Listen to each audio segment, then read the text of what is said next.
नमस्कार. आज आपण प्रभाग 1 मधून जे विजयी उमेदवार आहेत या ठिकाणी प्रभाग 1 मधून ज्या विजयी झालेले उमेदवार आहेत अपर्णा रणजित पाटील यांच्या घरामध्ये आहोत आणि आज विजयाचा गुलाल जो त्यांनी मिळवलेला आहे त्याबद्दल त्यांच्याकडून जाणून घेणार आहोत. त्यांच्या भावना काय आणि कशा पद्धतीनं हा विजय त्यांना प्राप्त झाला याबद्दल थोडीफार त्यांच्याशी चर्चा करणार आहोत. नमस्कार. काय सांगाल, आज प्रभाग 1 मधून तुमच्या पत्नीने विजय मिळवलेला आहे, हा विजय कसा महत्वाचा होता आणि काय सांगाल याबद्दल? हा विजय आमच्या पाटील कुटुंबियासाठी खूप महत्वाचा विजय मानला जातो. कारण की माझे पंजोबा कैलासवासी विठ्ठलराव आबासाहेब पाटील हे विटेचे 36 वर्ष नगराध्यक्ष होते.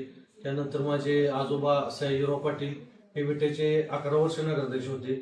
त्यानंतर आमच्या कुटुंबामध्ये गेली 50 वर्ष या सत्तेपासून आम्ही दुरावलो गेलो. त्यामुळे आम्हाला हा विजय खूप महत्वाचा आणि मोलाचा वाटतो.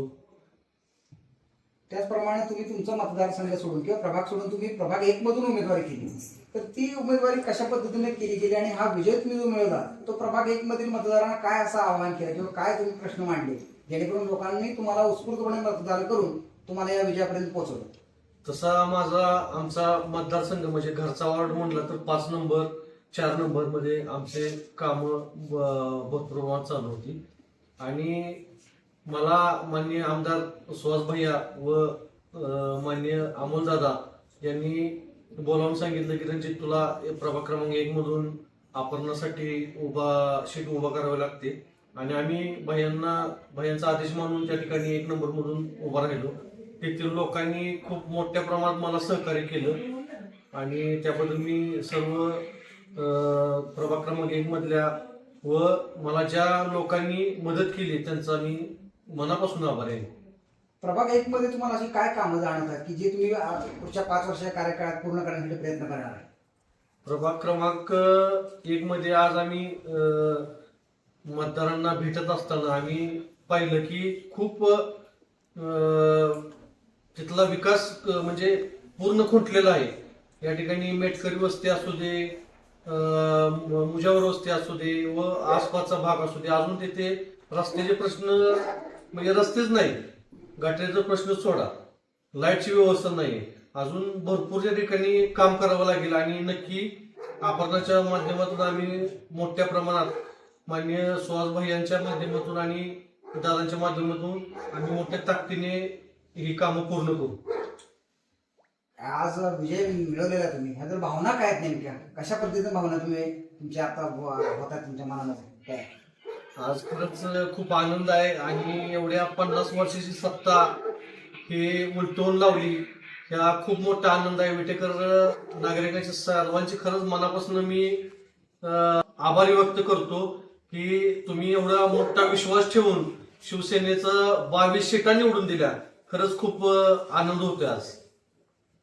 तुम्ही या नवीन यात्रा कमिटीच्या माध्यमातून विटेकरांना एक नवीन संधी उपलब्ध करून दिली, त्या संधीचा नेमका फायदा या निवडणुकीमध्ये झाला आणि तुमच्या या प्रभागामध्ये झाला असं तुम्हाला वाटतं का? हो, 100%.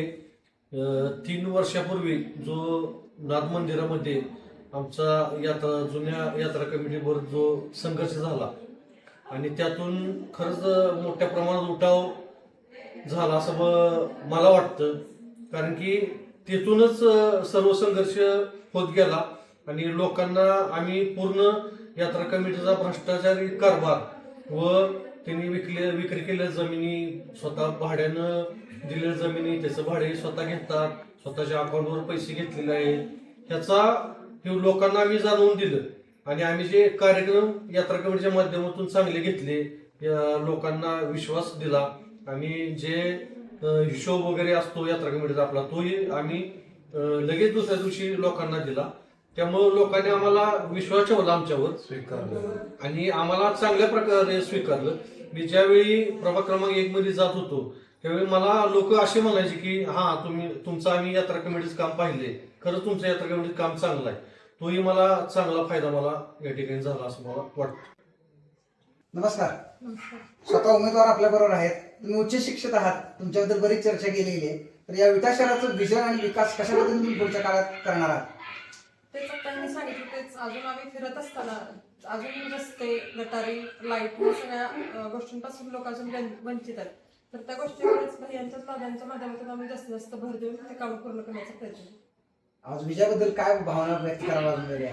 विजयाबद्दल म्हणजे ना भूतो ना भविष्य असा विजय हा आजचा झालेला आहे. आणि आम्हाला असं म्हणण्यात आलं होतं की तुम्ही बाहेरच्या प्रभागातून आलेला आहे. तर आम्ही बाहेरच्या प्रभागात जरी असलो तरी आम्ही विट्याचे नागरिक आहे आणि आमच्या घरी 50 वर्ष सत्ता अगोदर असल्यामुळं आम्ही सगळ्या लोकांना म्हणजे पूर्ण विट्याला आम्ही अगोदरपासूनच माहीत होतो. त्यामुळे आम्हाला अशी वेगळी ओळख सांगायची किंवा दाखवायची काही कुठंही असेल तरी गरज भासणार नव्हती.